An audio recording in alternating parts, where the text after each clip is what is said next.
சுமையை குறைத்துக்கொள் சுகம் பெருகும். அந்த அரசனுக்கு கோடிக்கணக்கான சொத்து, சந்தோஷம் இல்ல. அவன் இறைவன் கிட்ட கேட்டான், சந்தோஷம் எங்க இருக்கு?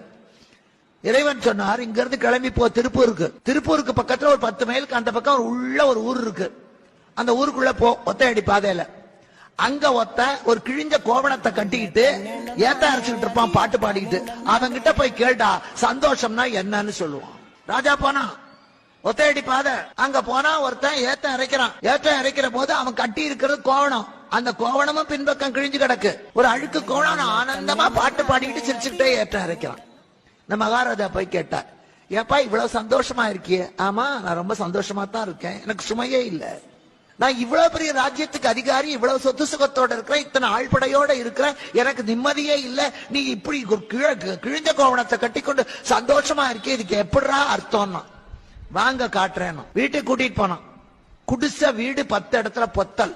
இவன் சொன்னான், இதான் எங்க அப்பா அம்மா, அவங்க சாப்பிடுறாங்க பாருங்க, அது நான் வாங்கின கடனுக்கு 1 ரூபாய். எனக்கு 4 ரூபாய் தான் சம்பளம். அந்த 4 ரூபாய்.